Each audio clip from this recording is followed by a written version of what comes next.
नमस्कार दोस्तों, स्वागत है आपका हमारे चैनल कहानियों की दुनिया में। तो हमारी आज की कहानी है धूप और छांव। दो बहनों की ये कहानी बयां करती है जीवन का सत्य। तो चलिए शुरू करते हैं। वह टहलती हुई पेड़ पौधों की सुरंग नुमा गलियों से होकर गुजरी तो उसे एहसास हुआ जो हो चुका है उसे रोका नहीं जा सकता था। बगीचे की काली गीली दलदली मिट्टी के रास्तों से होते हुए वो तालाब के किनारे जा पहुंची। सूरज की एक किरण मकड़ी के जालों भरी शहतीर से तिरछी आ रही थी जो सीधे पहले सीढ़ियों पर बैठी युवती पर पड़ रही थी। उसने आने की आहट सुनी तो पीछे पलटकर बोली, इधर आ जाओ। वह युवती मौन संवाद के बीच वहां आकर बैठ गई। दोनों की नजरें मिली और दर्द की टीस दोनों के दिमाग में घूम गई। यह दोनों कुछ समय पहले तक एक दूसरे के विपरीत थीं। एक बिल्कुल अलमस्त नाजुक सी तो दूसरी एकदम होशियार और जिम्मेदार।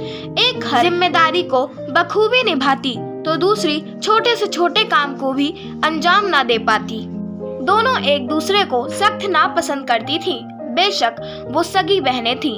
किस्मत ने उनकी शादी भी एक ही घर में दो भाइयों से करवा दी, जिस कारण जो बड़ी बहन शैली थी वो देवरानी बन गई और जो छोटी बहन कैरी थी वो जेठानी।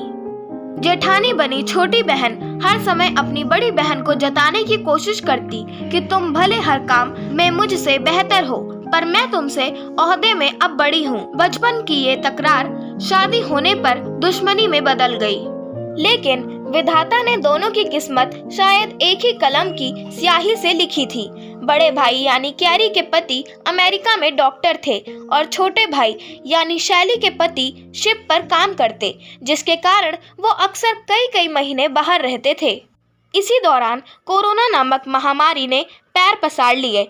एक दिन अचानक लॉकडाउन की घोषणा हो जाती है। उस समय दूसरी वाली बहन अमेरिका से भारत आई हुई थी। लॉकडाउन के शुरुआती दिनों में वो अपने पतियों के संपर्क में थीं। फिर अचानक दोनों का अपने पतियों से संपर्क नहीं हो पाता था। एक दिन अमेरिका से फोन आता है कि कैरी के पति ड्यूटी के दौरान इलाज करते हुए कोरोना से संक्रमित हो गुजर गए। कैरी को जब यह सूचना मिली तो हमेशा अलमस्त रहने वाली लड़की उसके बाद से एकदम चुप लगा गई। वो हर समय रोती रहती। उसके गालों की त्वचा के नीचे की मांसपेशियां गीली और कांपती रहती। उसकी बड़ी बहन शैली चाहती थी कि वह हालात से समझौता करें, यूं हर वक्त रोते रहने के बजाय परिस्थितियों का डटकर मुकाबला करे। कोई चीज थी जो उसे अंदर ही अंदर टुकड़े टुकड़े कर रही थी। इसी बीच दूसरी बहन के पति के बारे में भी सूचना आती है कि उनके शिप को समुद्री डाकुओं ने लूट लिया और खून खराबे के चलते सभी 14 कर्मचारियों की मौत हो गई। तालाब की सीढ़ियों पर बैठी दो जवान सुंदर युवतियां जो हमेशा एक दूसरे के विरुद्ध खड़ी रहीं, आज अपने अपने दुख में एक दूसरे को हिम्मत बंधा रही थी। दोनों के पतियों की मौत की खबर एक के बाद एक आई। इस हादसे की खबर चारों तरफ शहर में फैल गई। बहुत सारे जानने वाले रिश्तेदार मिनट मिनट पर फोन करते और कहते, क्या करें, हम तो मातम पुरसी करने आना चाहते हैं लेकिन हम लाचार हैं। इस कोरोना काल में हम आ नहीं सकते, नहीं तो दौड़कर चले आते। अब उन्हें कौन समझाता।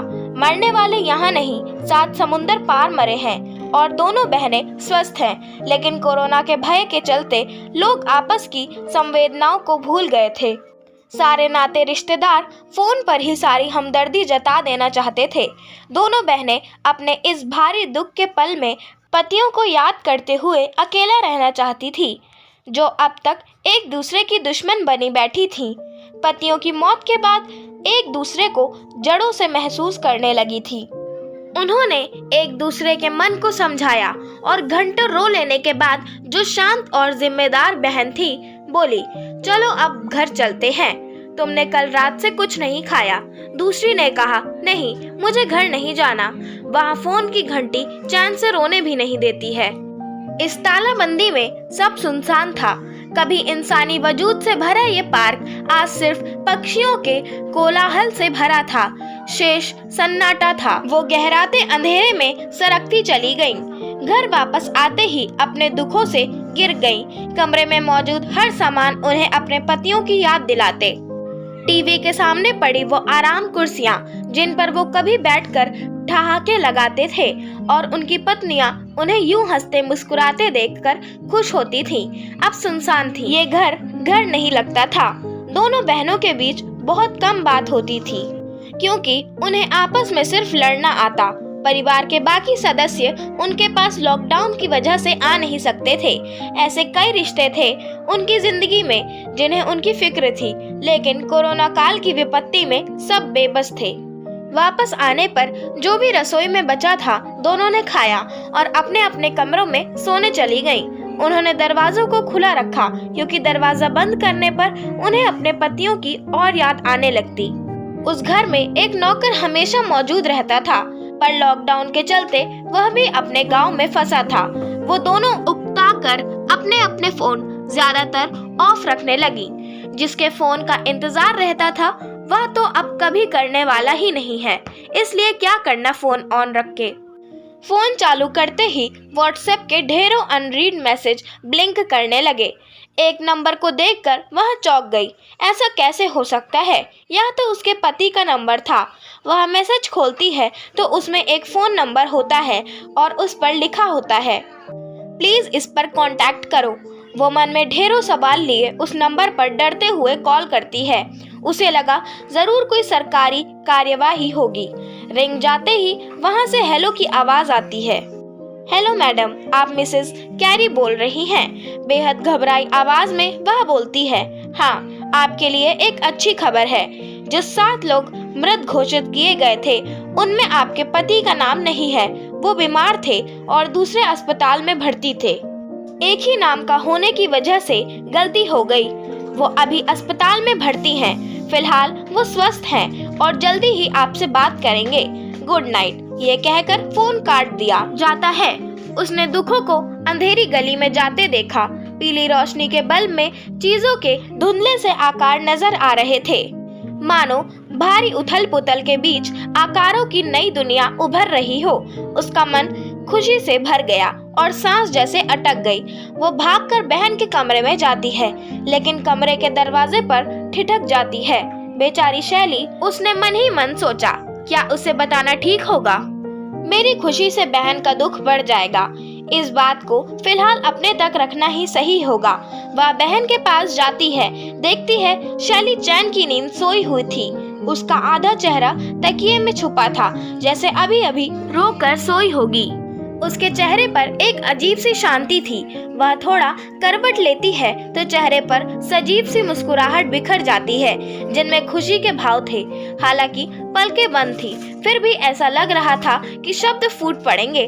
मन में कितना भी दुख हो, नींद उन्हें धीरे धीरे चुराकर खुशनुमा सपनों में तब्दील कर देती है। रात काफी ढल चुकी थी। कैरी बिना कुछ बोले अपने कमरे में वापस आ जाती है। शैली को लगता है जैसे नींद में कोई उसे जगा रहा हो। नींद की खुमारी में कैरी को जाते देखती है तो कह बैठती है, सॉरी कैरी, मैं इतनी खुश हूँ कि बयां करना मुश्किल है। तुम मुश्किल से हालात से समझौता करके संभली हो। मैं नहीं चाहती तुम मेरी खुशी को महसूस करके अपने भाग्य को दोष दो। मेरी बहन, जो होगा देखा जाएगा। फिलहाल मैं तुम्हें यह नहीं दिखा सकती हूँ। वह अपनी बाईं हथेली को सीधा करके अपने मोबाइल में आए और कई बार पढ़े जा चुके मेल को फिर से एक बार पढ़ती है, जिसमें लिखा होता है, प्रिय शैली, आपसे संपर्क करने की बहुत कोशिश की गई, लेकिन आपका मोबाइल हमेशा बंद रहता है। इसलिए मेल कर रहा हूँ कि जिस शिप को समुद्री लुटेरों द्वारा लूटा गया था, पर आशंका थी कि सभी कर्मचारी मारे गए, उसके बारे में पता चला है कि लाइफ बोट के जरिए 3-4 लोग उस पर से भागने में कामयाब हो गए थे। उनमें से एक आपके पति भी थे।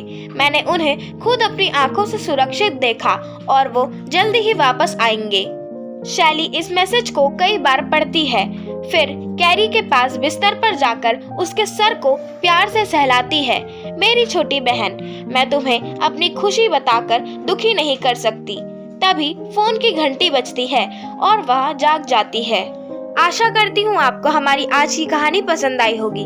अगर आपको हमारी आज की कहानी पसंद आई हो तो चैनल को सब्सक्राइब करें, वीडियो को लाइक करें और बेल आइकन दबाना ना भूलें। धन्यवाद।